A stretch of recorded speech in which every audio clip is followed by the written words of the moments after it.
Are we live? I think it's working.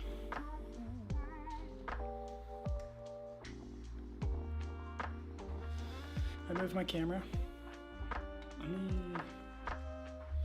Let me see if it's working on YouTube. Nice. I watch one random video and it's like, how to spank a booty. My channel. Random stream. Cool.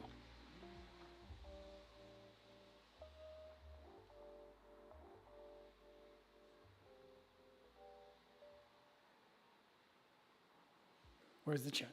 I want to see the chat now. Give me chat. Come on. There it is. Pop out. I'm going to put you over here.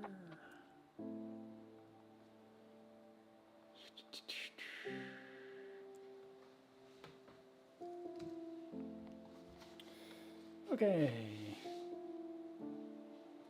I just wanted to randomly stream again because my last video got some attention, which was interesting. Because I was just checking out the Framer fetch functionality, and then after like such a positive feedback, positive reaction from people, I went down this rabbit hole of like AI, no, not AI, no code. I did go into an AI rabbit hole, but that's a different conversation. No code tools. And I tried out like a whole bunch of these different front end and back end, and I'm starting to think I'm gonna build some courses around these, and they're not gonna be necessarily like how to use them, but why and when to use them, because I realize things like Framer is really good for landing pages currently in its current state. It makes beautiful landing pages, right? You can. So with that in mind, it's like, okay, that could be the first step in maybe your process of setting up a business. So you want like some kind of landing page to send people to capture emails. And I think it's pretty common these days when you look up like how to validate a software idea. It's going to be, capture emails to validate if there's enough of an audience to be interested in that idea. So I'm thinking, making this course that's like step one, creates a simple landing page on Framer to capture emails, right? Capture people's emails. And if you get enough interest from the emails, then step two is like how to use no code to create an MVP, or even just a demo to pitch to somebody, because these no-code tools are getting pretty powerful. I didn't realize this until these last couple of weeks and digging into these things, and it's kind of cool. I feel like previously the concern around no-code, low-code stuff was if you built an actual application, it's going to be slow and the experience is going to be subpar compared to, a sophisticated coded option.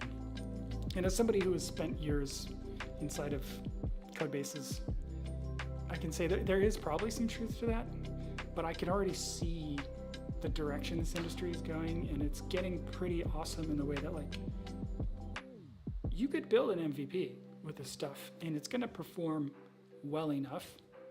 And it's going to give you good enough performance on the front end and in the UI. And there's a lot more that can go into this, of course, like especially if you're going to use some kind of back-end tool, such as what I have on the screen here, Buildship. Pretty interesting because, one of the reasons I've landed on Buildship, this other one, FastGen, this is pretty cool too. I like FastGen. but I'm starting to lean more to Buildship because I'm thinking long term, like, okay, what if you build your MVP and you get a lot of attention and you decide you want to grow it and actually hire some devs and build an actual software application. What's cool about Buildship is right here, export APIs. You can export what all of your endpoints do. And that's great documentation for whatever engineer you hire. They're going to look at this and know exactly what things need to do in a coded backend. Granted, maybe you don't even need a coded backend, especially if things are, working well enough for your clients, for your customers. If no one's complaining about it being sluggish or slow, then by all means don't hire anyone and keep on plugging along. But also another reason I'm thinking about building some courses is there's an opportunity here to teach people about web technology using these no-code platforms as a teaching tool, right? So and this is coming from like noticing on my last video, probably a lot of the people that watched it were designers with not a lot of technical knowledge. But if they do want to learn technical knowledge, then these tools are kind of perfect for doing that, right? So let's create a new flow. I'm just going to show you really fast how this works. We'll say hello world, even though that's what the other one says. Actually, we'll just say my name, because then we can have an input and an output. Okay. So in Buildship itself, you add a trigger, and you could talk about how, okay, the trigger is going to be an API call. And oftentimes when you're a visual designer or some kind of UI designer, you're talking to engineers about, what data is available through your system's API calls or your system's API. And while you may not be writing the code or specifically being the engineer as a designer, you're still getting exposed to this nomenclature. And I think these tools are really great for those who want to grow and learn and keep moving in that direction in a very easy and digestible way. So I'm going to say REST API. Oh, I didn't click that button. Okay, so what's your endpoint going to be? We're going to call it my name. Cool. And it's a GET request. See, and here's a learning opportunity, a teaching opportunity. There are different kinds of requests that can be made. So a GET request is like you're just getting something from a server. And we're going to say return. Servers often respond with something. Here's another teaching opportunity. 200s mean everything went well, and it's going to give you something back. And I'm going to say John because that's my name. Now with a tool like this, you simply say ship, and you can try out your new endpoint. See, copy endpoint URL. There are places online. I found this one. It's pretty cool. Where you can, just hit endpoints. So I'm going to paste mine in there. I'm going to say send a GET request. And status came back 200, contents John. Pretty cool. Pretty cool. So I feel like there's a huge learning opportunity here.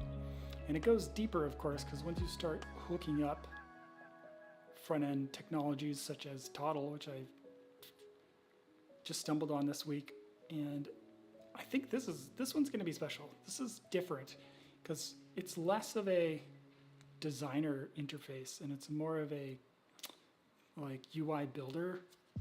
It's not going to give you the same freedoms as Figma, where you can really just drag anything around on the canvas, but it keeps you within those constraints that you find in a real world browser application. And I say browser because this is for browser applications, right? So,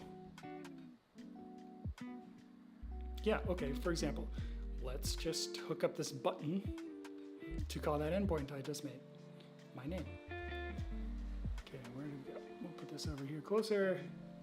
What's cool about Toddle, you still have your left-hand side sort of options. This is pretty common design in any application, right?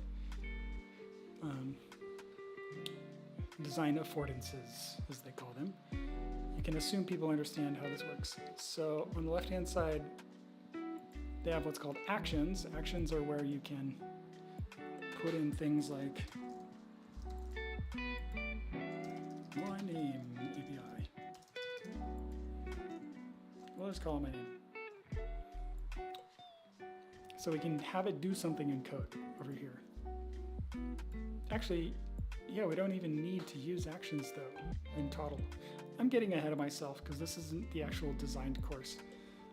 But it's just really fascinating. As someone who's been like a sole engineer for the last decade or something, I see a lot of potential in this, especially if it's getting to the point where it is performant, where things are performing. And I've been watching a ton of videos on Toddle, and I think there's something special about it, especially since a lot of the authentication stuff is handled through Toddle's servers by default. So there's some security there by default. Now you can circumvent that, of course, and then security is your own responsibility. But man, I'm excited. These things are interesting, and I think I'm going to lean into it. Just notice I'm kind of dark. Turn it up. Towering it up. Yeah, fascinating. But back to the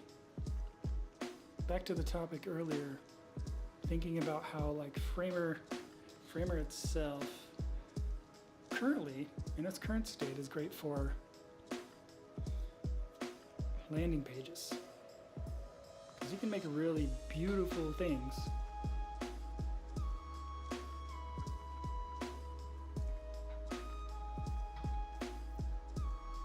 Like even just their templates make it look like it's going to be really nice. Right? Just throw an image in there, put your company name, whatever, and it's just nice off the bat. But it doesn't have all of those technical abilities of, say, something like Toddle or Webflow or WeWeb or these other ones. And these are all very new to me right now. But I'm getting excited about it.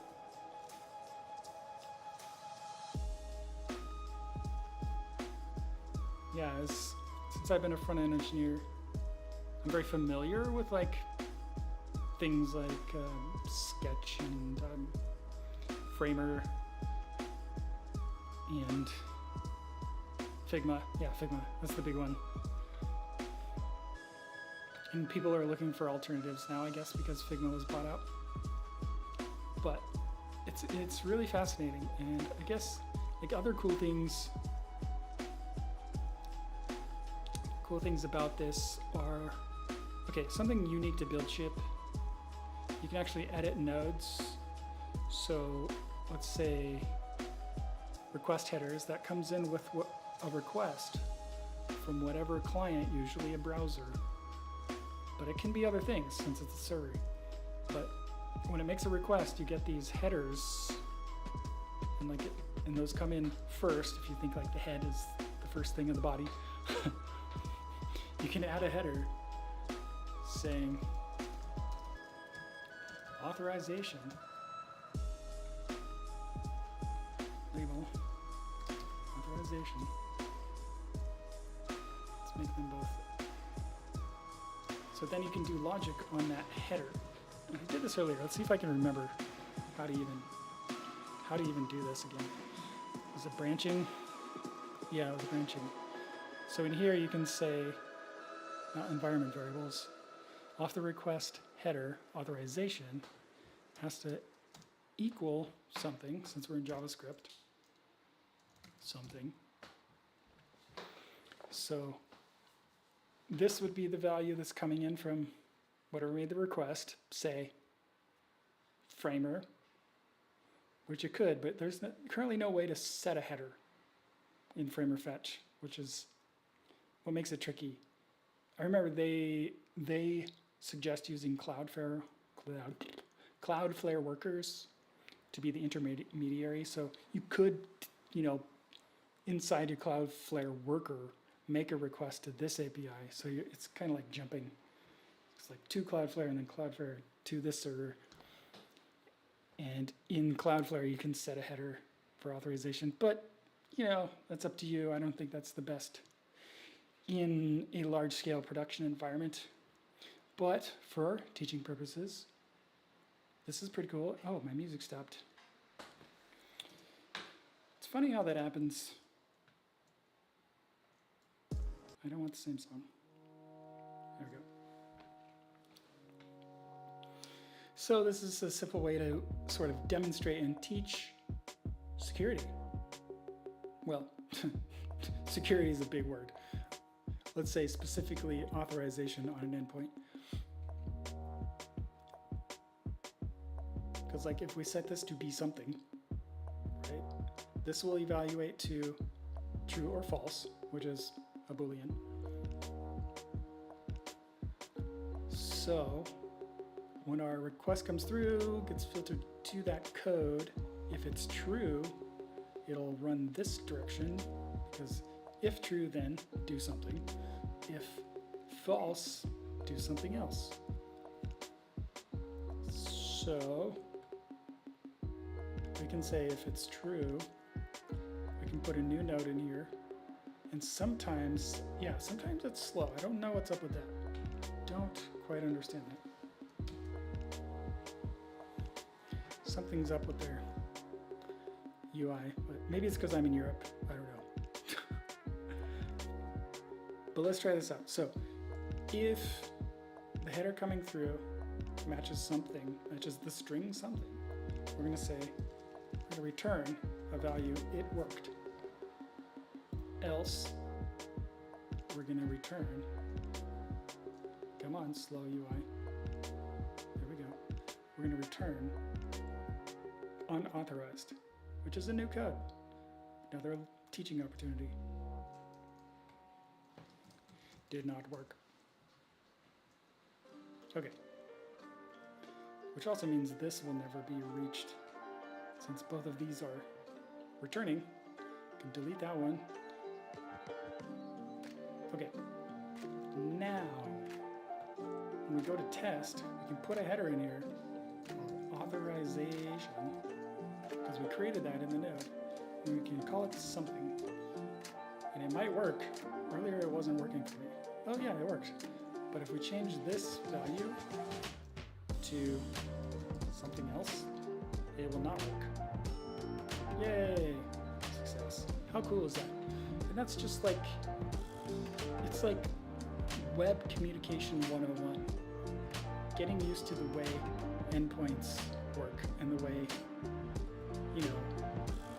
browsers request things from servers. Pretty neat, in my opinion. Pretty neat. I'm excited.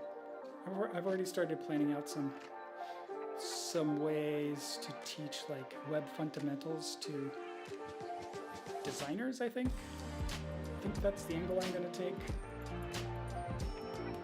Because there's a lot of resources to learn these things online. So I might actually organize these courses in a way that's like, how to validate an idea and how to capture leads. Oh, I mentioned this earlier. Capture leads and decide if there are enough leads to continue with building out your idea. And then if you do continue to build it out, what are the tools available to build an MVP very quickly with no code? And what are the benefits of using specific no-code tools? like I mentioned, the benefit of Buildship would be this API exports, right? You can export these and hand them off to an engineer and be like, hey, these are what my endpoints do. Let's actually see what it looks like. Downloads. Oh no, is it gonna open Xcode? Ha, don't do that. That'd be terrible. Now let's open with cursor. There we go.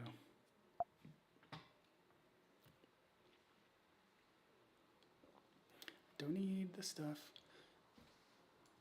Okay, cool, yeah. So like an engineer could come in here and be like, this is an open API standard, which is very familiar to engineers.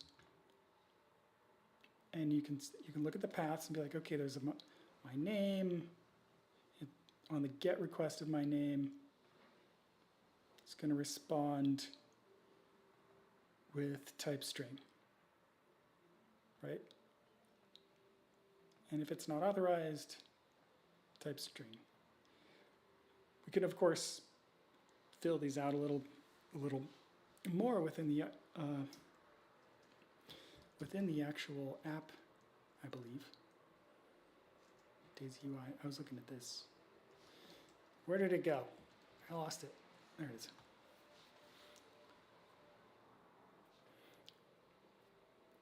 And my music stopped again. Why is it only playing one song? I have it on shuffle. Don't play the same one again. Continue. Okay. Yeah, interesting stuff.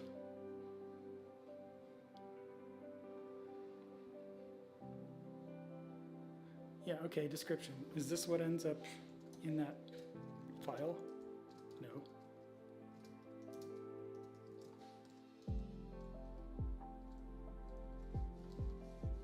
Let's put these next to each other. My name. Now I'm just tinkering around. So node logic, params, output. Oh, there it is. How much you bet it's that?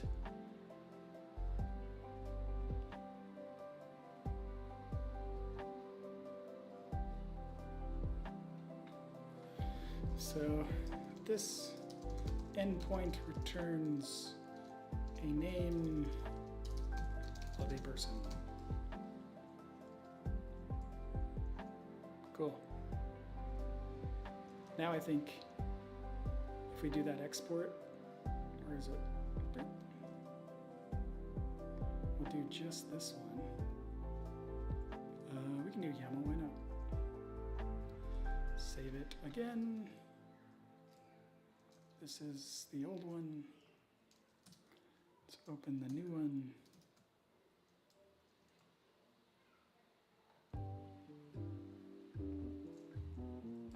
Okay. Get, well, it didn't put the description in there. Weird. Yeah, I wonder where that gets configured within the Buildship UI.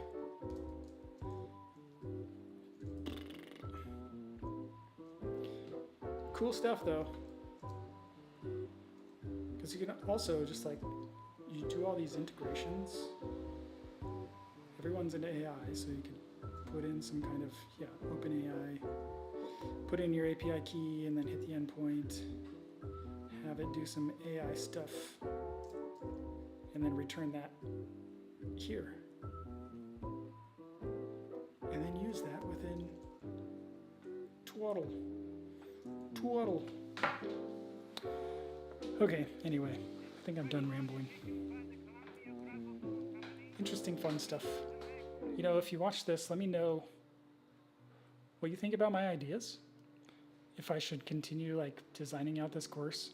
I am gonna integrate, like build out some AI courses too, because that's a whole rabbit hole in itself. And there's a lot of people coming up with unique strategies and ideas for that. Oh yeah, I might as well talk about that. Where did I put my ridiculous, it was this one. Yeah, so this dude,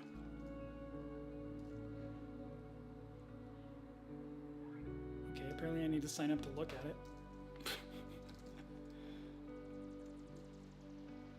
Yeah, I know, it's mine. Sign up later.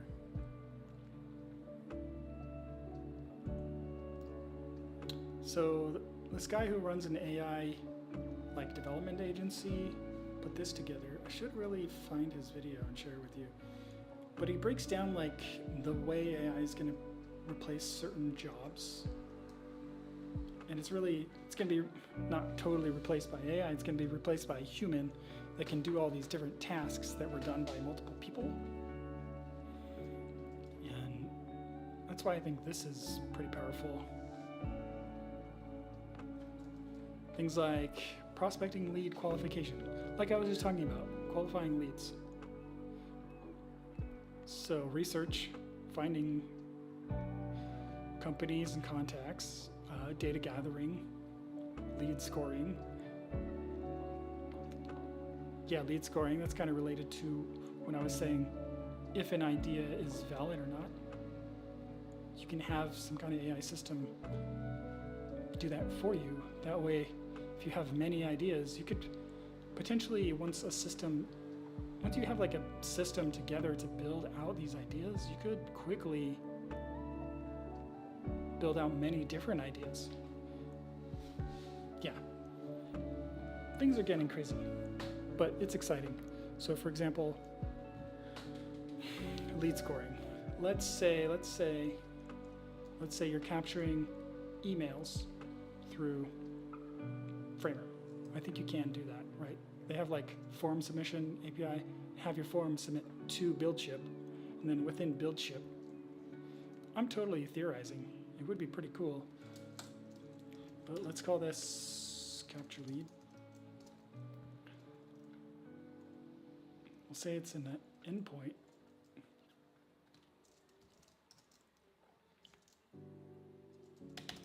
Capture.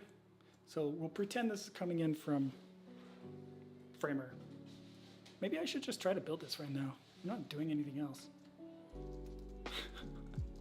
This is where I'm going to fail though, because I don't know how to like submit a form in Framer. I'm a web engineer, not a designer. Though a lot of front-end engineers are designers also, so I should be able to do this. Insert form. Yes, form. Form builder. Beautiful. I think that's what I was messing with last time. Nice. I changed this endpoint. This was an endpoint. Yeah, I changed it, so now it's just erroring out. I'll just delete that for now. Okay. Okay, guys. How do I submit? How do I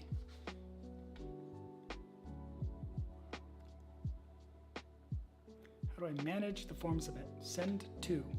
Yes, send to. Do they call it a webhook? A URL. Yeah. Okay. Let's see if we can get this to work. Post. Okay, post request. Like the educational moment earlier, a GET request that we created only gets something from the server. But a post request, like it sounds, you're sending something to the server. Which means this endpoint needs to be expecting something to come in. So we go and edit, and I think request body. There we go. Body is going to have name, I think, and probably name, email. I don't care about location. Go away. I'm almost name and email. So name, email. Email. Okay. So effectively we're saying expect these two things to be on the body of the request when Framer sends it to us. I hope that works. So what should we do? We should... Let's log a message, why not?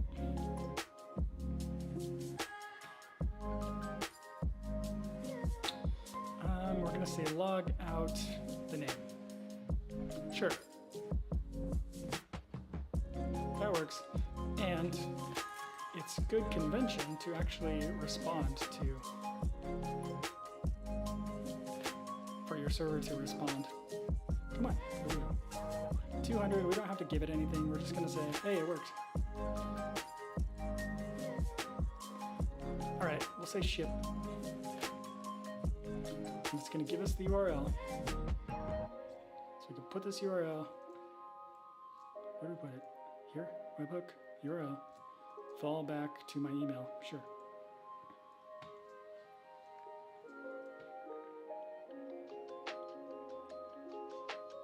We don't care about redirect. Looks like you can add different places for it to go. Oh, that's neat. You can go straight to a Google Sheet.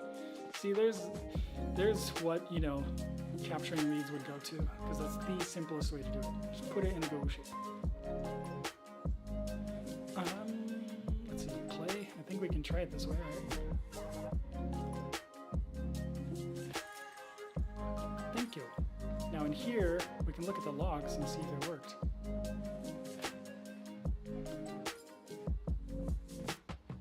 Success.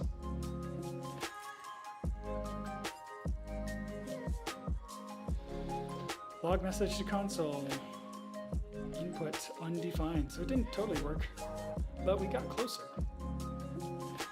which is cool. So why didn't you want to log anything? Oh, because I wonder if we just, I don't know what this shape that is coming in as. Body, yeah, see, uppercase. Uppercase name, uppercase email. Those are the types of things that have to match. No. Well, that's funny. If you accidentally put a URL, it just blows up. Hey, Buildship, there's a bug. Let's try that again.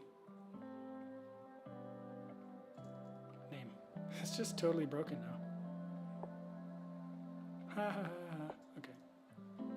Maybe we put a new one.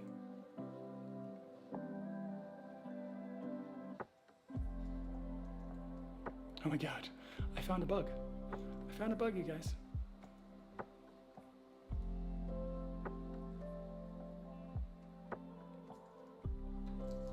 This body. Body is an object. There we go. Just restructure it. So we discovered name and email have to be uppercase.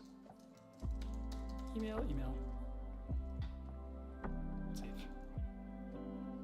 Yes, and now it's like you changed it on me.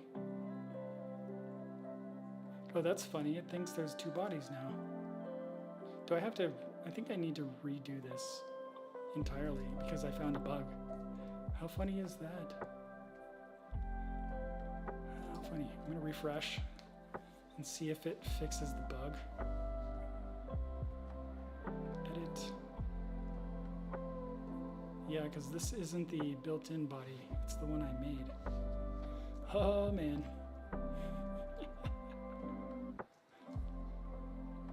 Name. Well, we'll see what happens. Keep the logs open. We'll say submit again. Wait. How do I do this? Submit it again, please. Go. Thank you. It takes a few seconds for this to update, but we will see a second success. What the heck? 42, it's 45 now. Come on. There we go, failed. Workflow. Yeah, so it tried to read off the original body, but I deleted it because there's a bug. Neat. I wonder if I should submit this to Buildship. Huh. That's funny. That's funny. So basically, well, okay, let's see if I delete this trigger. Just remake the trigger.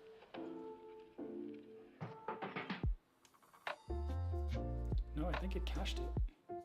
No, maybe not. This is, yeah, we're back to normal. So, name.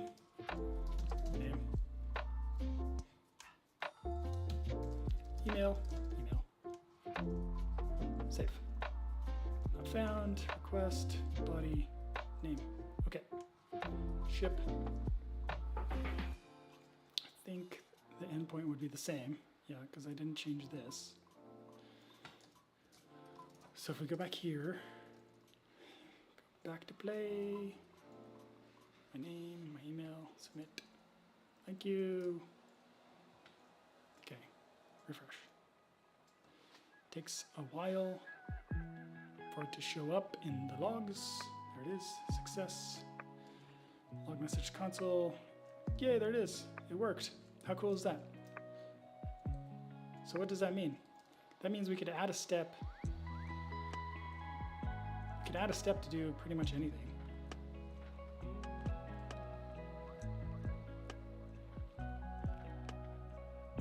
What do we want to do? I don't know. Send it to Claude. I'd have to put in my API key and then somehow not expose myself.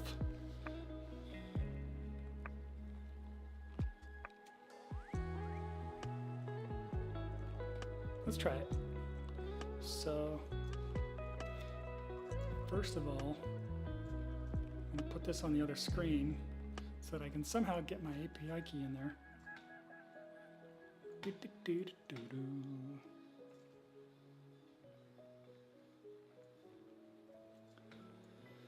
API key, let me go find it. Make sure I'm not showing the wrong screen. Okay.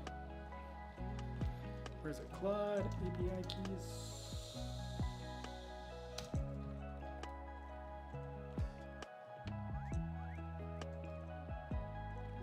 Start building.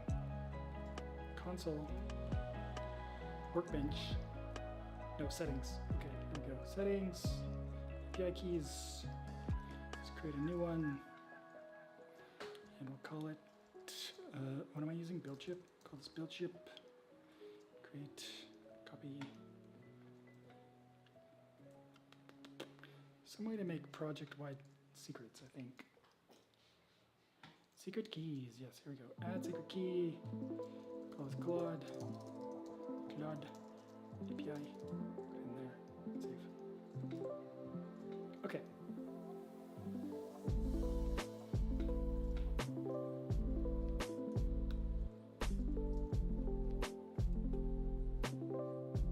Secrets, Claude API key. Cool. Okay, now I can show you what I'm doing.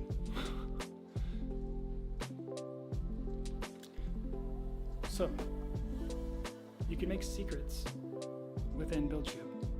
That's where I put my Claude API key.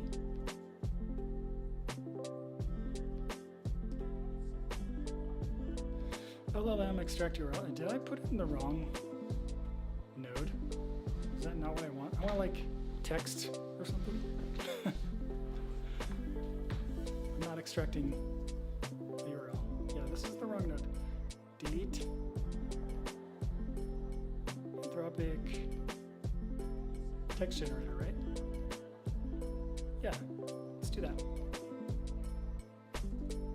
So yeah, now you can see what I did. Secrets, I have a API key secret. Easy peasy. System prompt. Create a short story about the name that is provided by the user prompt. user prompt then becomes not environment variable, the request body name. Cool. Model. I mean, we don't need to use the best one. 3 Sonnet. Why not? Because then I won't use a bunch of my API tokens. You know, it'd be cool too is if we returned it and then displayed it in my framer dashboard. Stretch goal. I don't even know if I could do that. It's got to be a way. Where did it even go? Here we go. Let's just pull both of these out.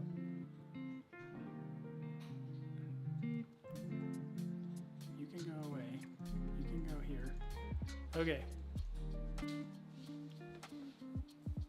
Yeah, is there a way to even like do something with the response of a form? I don't know.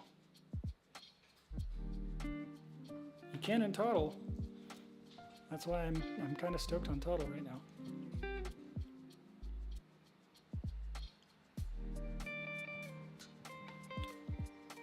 I guess if you redirect to a different page, no, that wouldn't work. Because, yeah, whatever Claude produces is just going to be returned. It's not going to be saved anywhere. We need it to be saved to then be fetched from a different page on redirect.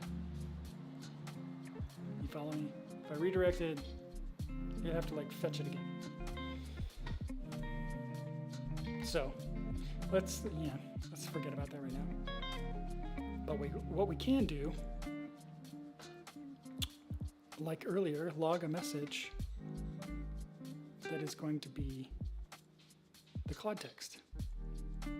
Beautiful. That was too easy. Ship.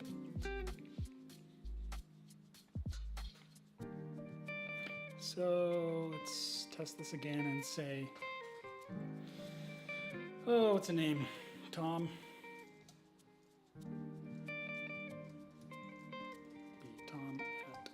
Tom@.com. Submit.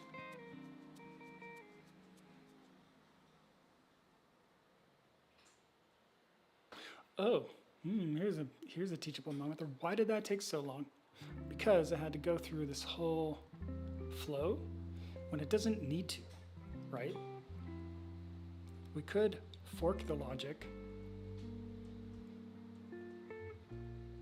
So for example, switch? I don't know, is it switch? Parallel, it's probably parallel, right? And say return, okay, but then also keep doing the stuff below. How does this even work? Ugh. Anyway, we can look at the logs and see what Claude came up with. Claude AI log message to console. There it is. Here's a short story about the name Tom. Tom was a simple man who lived in a simple life. Very boring story, but it's kind of neat how, see how fast I set that up? So you can start chaining things together and using things like OpenAI's, they have their new, what's it called? Format response. So the response will always be in a reliable format, some kind of JSON format. Really fascinating.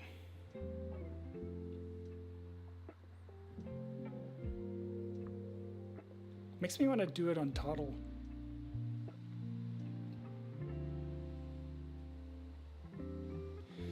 Yeah, my mind's going to things like, okay, for example, that thing I just showed you on Miro. Oh, why did it? Should have went to a new tab. Okay. There we go. Okay, so for example, researching potential leads, finding companies and contacts that fit the target customer profile. Okay. So there's probably a database somewhere, so, you know, like that knows a little bit about an email that comes through. And so you could potentially, demographics, right? That's called demographics. They're demographics API. Census, no, I don't want that. Stop.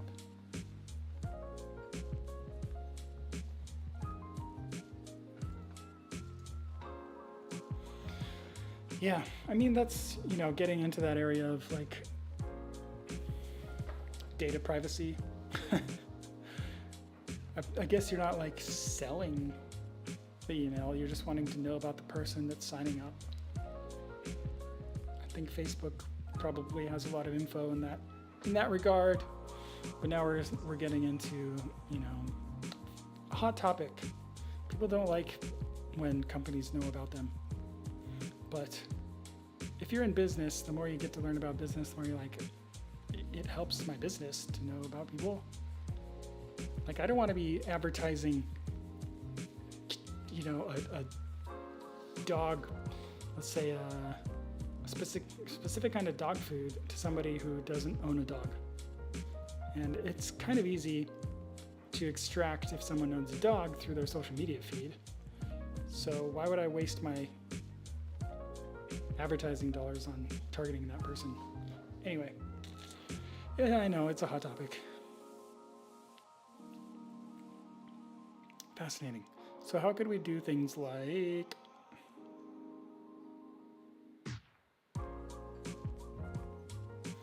evaluating the quality of a lead based on predefined criteria, maintaining prospect list using tools for prospecting, LinkedIn Sales Navigator,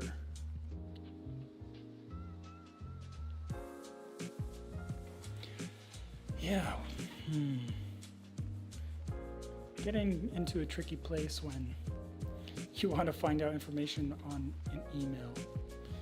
I probably shouldn't go down that route right now, but it's definitely something your business might want to do. Crafting personalized outreach messages. We could use that. So what if in the registration flow,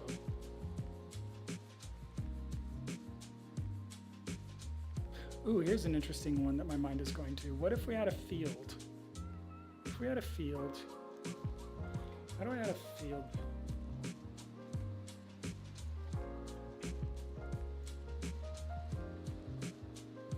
Okay.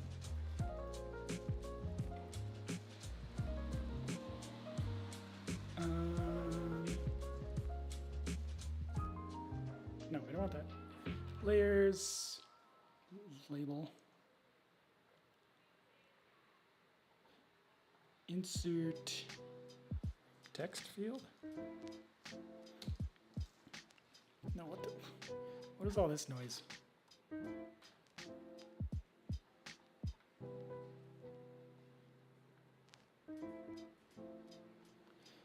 What is this form builder? Man, I need to learn more about Framer. Can I just copy, duplicate this guy? Yeah, okay, sure. So instead of email, this will be like, tell me why you're interested.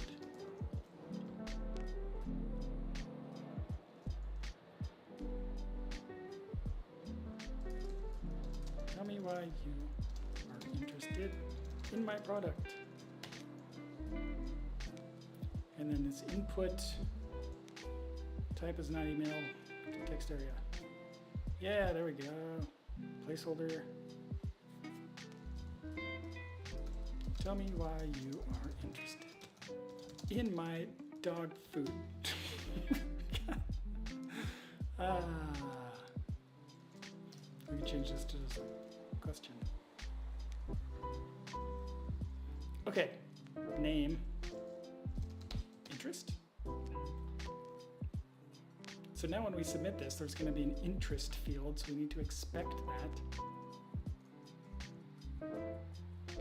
In our endpoint So in the body, we say interest, save.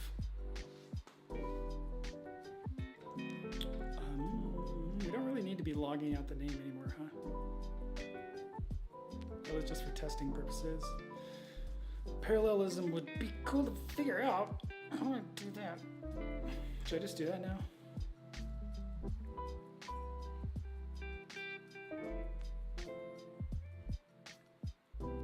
Copy.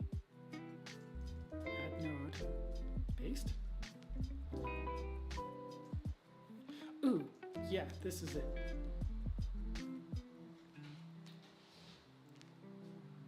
This is it. Okay, cool. Check this out. Now we can say, if it gets to this point, we can say return 200. Because it worked.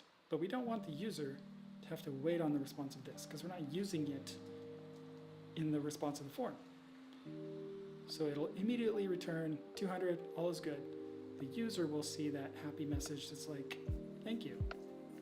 But the server side will continue down its path. And what I'm thinking I want it to do,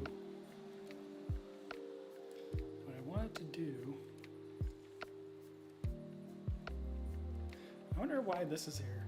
This doesn't make sense, because I feel like this, anyway, maybe this is right. So instead of create a short story, we're gonna say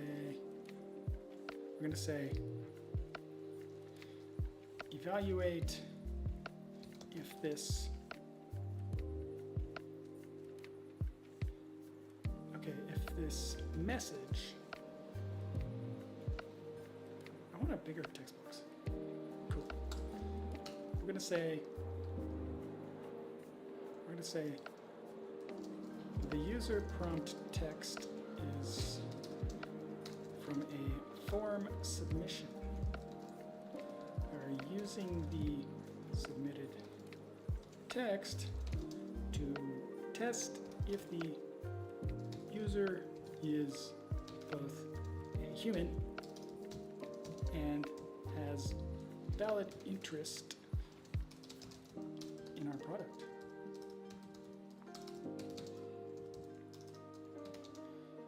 Please, I don't know if this version of Claude can take a response suggestion. So like, please return true or false.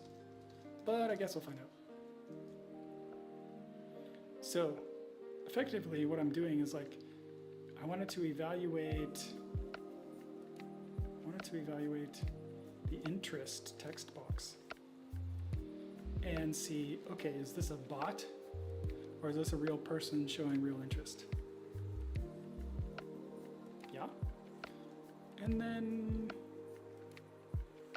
we can log the result to the console,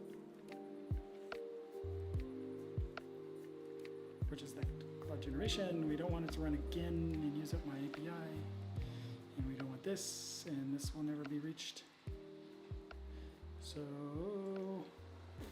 ideally that would work. So the request comes in.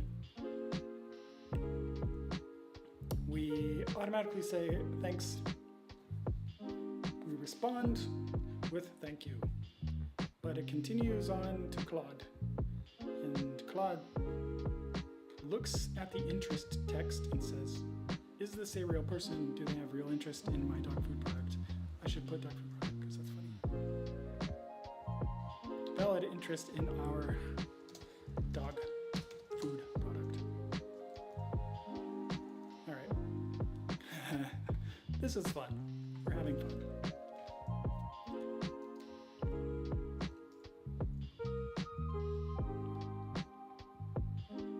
Test. John Walls. I have a cat. I'm interested in getting a dog. Should I get a dog? Submit. See, it said thank you a lot faster this time. Now in the logs, what time is it? 7:05. So Wait for the log to show up. There we go. Success. Parallel. Cloud text generator says, based on the provided text, it appears that the user is expressing a genuine interest in getting a dog despite currently having a cat. This text seems to be a reasonable inquiry for a potential customer interested in your dog food product. See, look, it's kind of validating a lead there. That's kind of cool. That's kind of cool. I wonder if I actually use 3.5 Sonnet, which is better at like structured responses.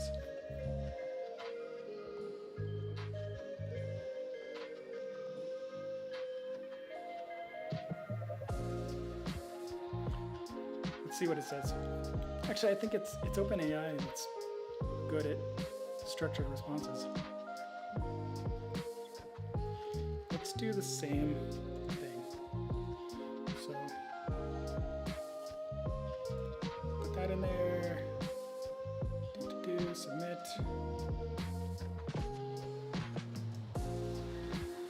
Okay. 707. 7, parallel output. So it's still giving me the text output. It's probably a Claude thing, or maybe it's because I selected text generation. Maybe there's a different type of Claude node. Claude node vision extract. What does it mean? Extract structured data. Oh, that's from a web page. So this is for scraping.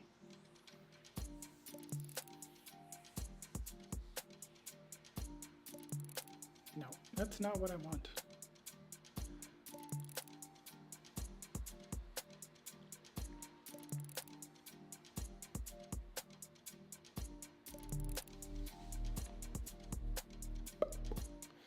Yeah, I don't know.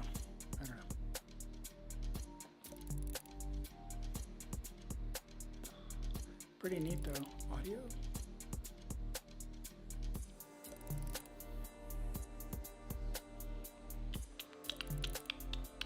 Now I'm tempted to try to make it work in Toddle.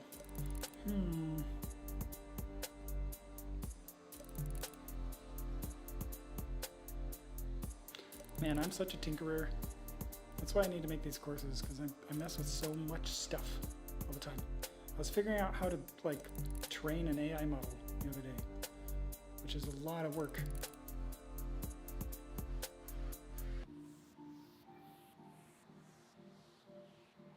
What else could we do?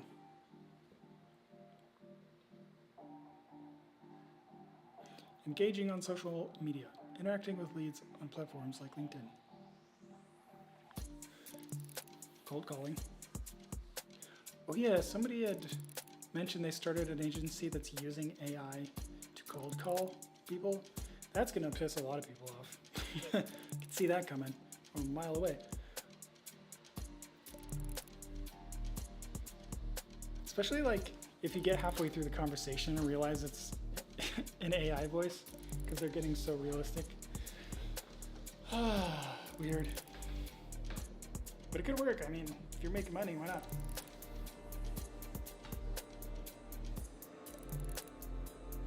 Should I keep doing this? Nobody's watching. Is anybody watching? I can't tell. All I look is at the chat.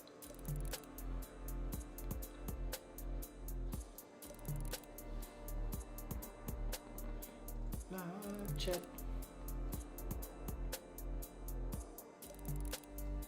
Participants. Nope, just me. Just lonely old me again. That's fine. This is fun though. I'm gonna make more of these. Talk a little more structured, I guess, about, well, authorization for one thing. Because as you can guess, this is a public endpoint now, and people could hit this and use up my Claude token. Which reminds me, okay, let's take it off. Delete. Good catch, John. But I think there's built-in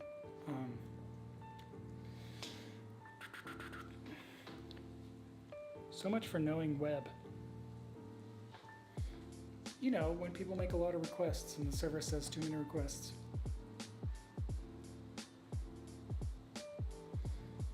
It's the product of a dyslexic mind. I can't remember the words that I use so often.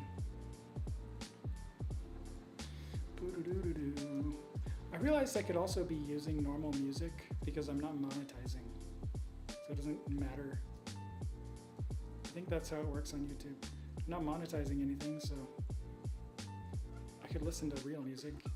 All this music is off of, what's it called? It's Upbeat? Upbeat?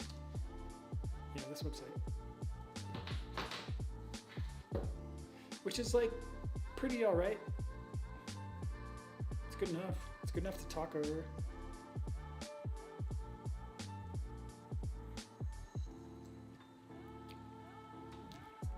So I guess if anybody stumbles on this, tell me what you want to talk about. What you want talk about. What you want me to talk about. Because I could go deeper into these things, like authorization.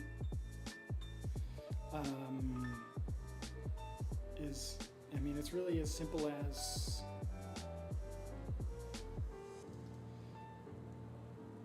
going into here, having a request header called authorization.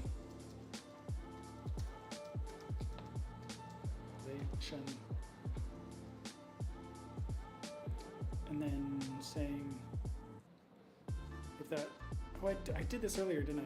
Yeah. But things like frame or fetch can't send those along from what I know. Pretty sure it can't. Doesn't seem like it can.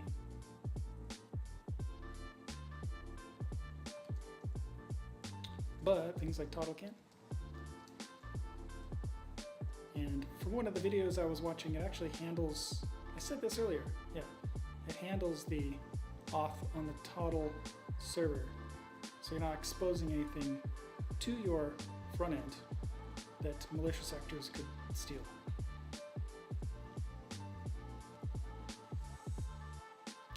User test.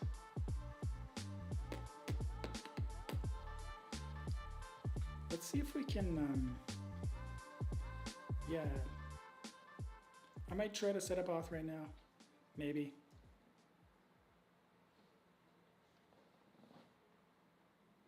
If I can remember how they said they did it.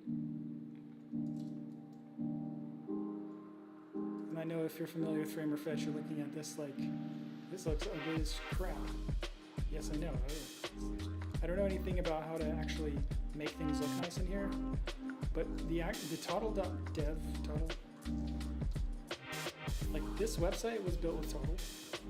The CEO guy was covering how they built this with their own engine. So it can do cool stuff. In my opinion, the design isn't great. These buttons are way too big. And like, I would tighten this up too. What is the height situation here? Why is that so big? Yeah, let's just continue the styles. Padding, bring the padding down. Padding top 24. Like, come on. Do like, yeah. 10s, 10.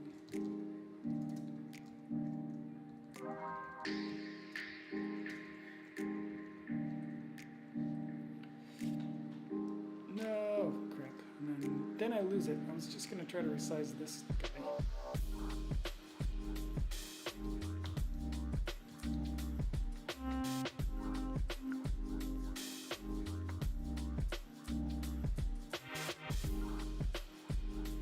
There's context menu associated with the image. Toddle logo. Hit content. There we go. This is what I don't want. Yeah. Now we're talking. There. Get rid of some of this padding. Is that 10?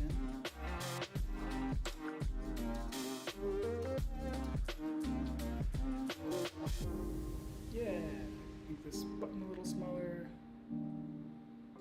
Anyway.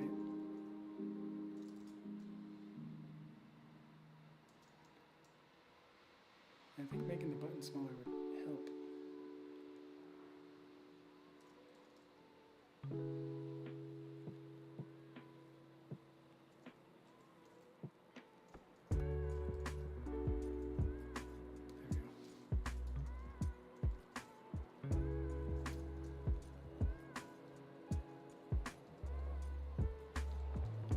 There we go. Much more pleasing. Pleasing to the eye. Oh. Anyway. Anyhow, Toddle has a lot of potential.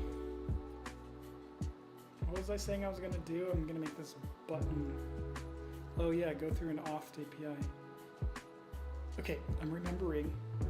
Yes, there are APIs somewhere. Stop it. Come here. Cancel. Components, actions, form, media, settings.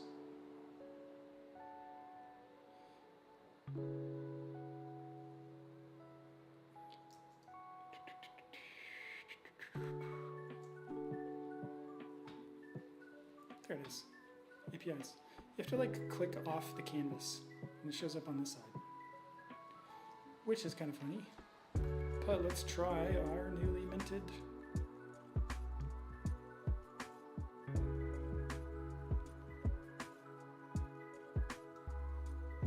captcha lead.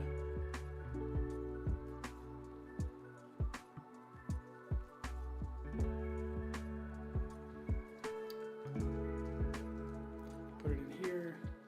Needs to be post capture. Headers. Here we go. Content type JSON. I think this should actually be like form data. We're going to say organization. Something. Remember, we made it something.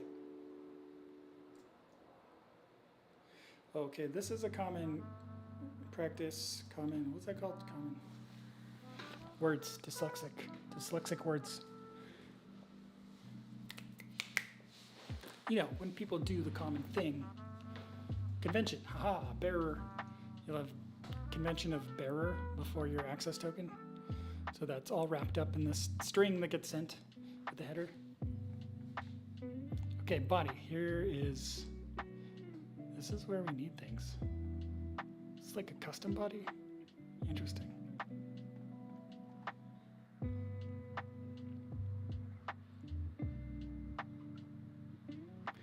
What is the type of this? Because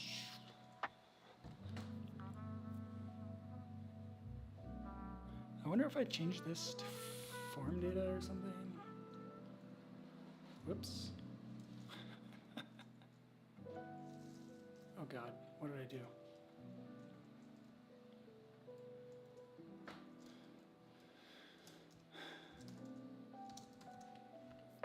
Submit lead.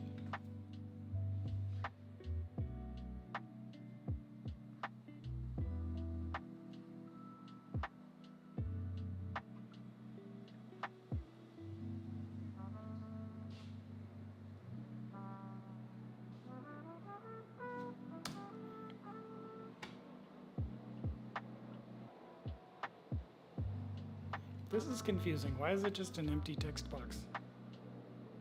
I guess we'll probably need to hook up. Yeah, we'll have to create a form and then hook it up. Because it's gonna have name. Yeah, okay, I see how this works. Name, value. Value is gonna come from the form. Somehow. I don't even know how Toddle works enough, but we're gonna say name, John. And we're gonna say email. Just put some dummy data in there. There we go.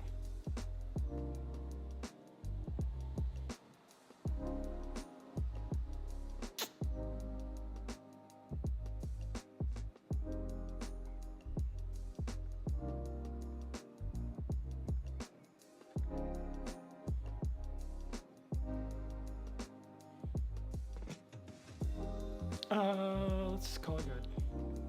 Now we need to make a form. How do we make a form? Press the letter E, this thing comes up. Is there form? Okay, that's a good sign. Container for a form. Okay. Now we need an input. Okay, cool. I like it. Duplicate. Cool. Attributes. Type. Text. Value. Name. Placeholder. Name. This one. Wait, why did it turn into a button? What?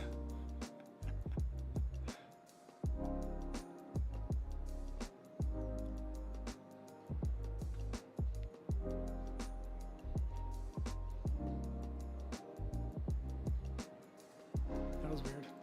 I don't get it.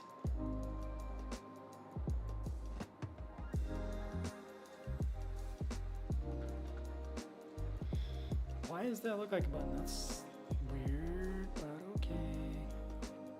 It's gonna be email, value, email.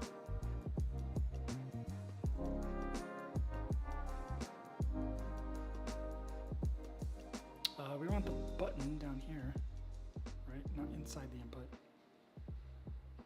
Oh, come on. Button. It's going to say submit.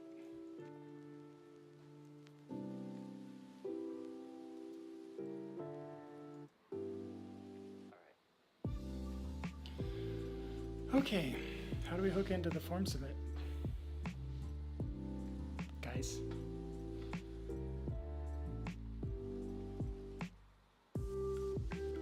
Form submit. Prevent default. Call submit lead. Okay. That looks like it.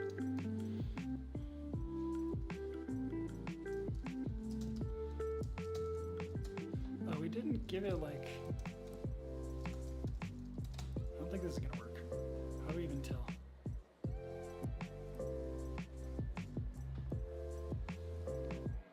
Now the buttons, we need to remove the click event.